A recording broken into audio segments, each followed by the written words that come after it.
The idea that Roman soldiers wore red clothing is deeply rooted in popular culture, with countless depictions in movies, games, and even historical paintings. But this raises an interesting question. Did Roman soldiers really wear red, or is it just a convention that developed over time? That's exactly what we're going to explore in this video.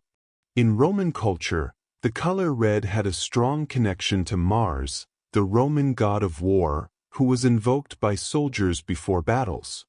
Mars was often depicted wearing red, a color that symbolized the bloodshed of battle and the fire of combat. Beyond that, red also carried a powerful meaning of authority and leadership.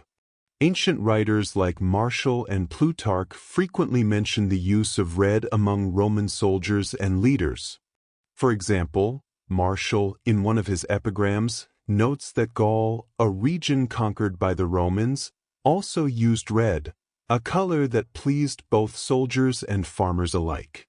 Similarly, Plutarch recounts an episode from the life of Fabius Maximus, in which the Roman commander displayed a scarlet tunic as a symbol of leadership before an important battle.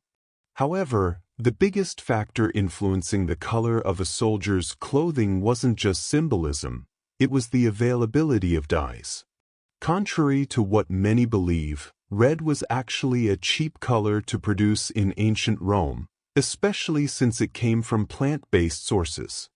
The process of extracting dye from certain plant roots didn't require complex techniques or rare ingredients, which made common red a practical and affordable option for mass-producing clothing for lower-ranking soldiers and for middle and lower-class citizens.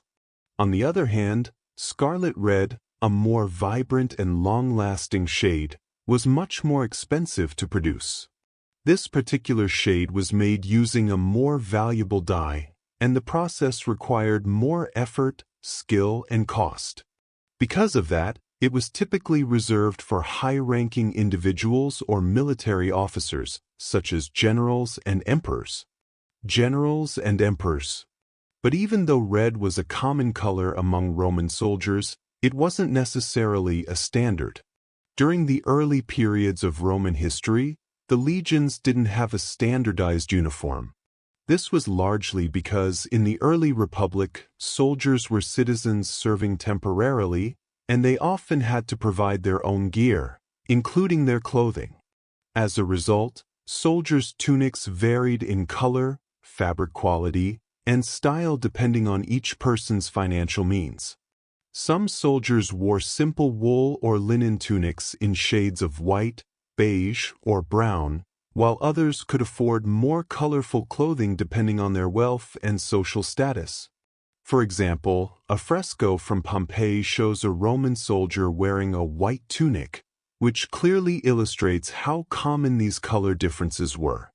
The standardization of military dress only became stronger during the imperial era, when the Roman army evolved into a fully professional force. Even though the imperial army was more uniform, the colors still varied. Each legion generally had its own visual identity, with distinct colors for its shields, banners, and tunics. These colors weren't necessarily red. They could include a wide range of shades depending on the region, the unit, and the time period. And for auxiliary soldiers, who were non-Roman troops recruited from the provinces, the colors could be even more diverse. This was common because auxiliary units often wore their own traditional attire or clothing supplied by the Roman army, but without the strict standardization that characterized the Roman legions. Their clothing could include shades of blue, green, or brown, depending on local dye sources and the economic conditions of the province they came from. So, we can't definitively say that Roman soldiers only wore red clothing. The color of their clothes depended on many factors, such as the soldier's rank, the region he came from, the role he performed, and the availability of materials at the time. If you enjoyed this video, don't forget to leave a like and subscribe to our channel. See you in the next video.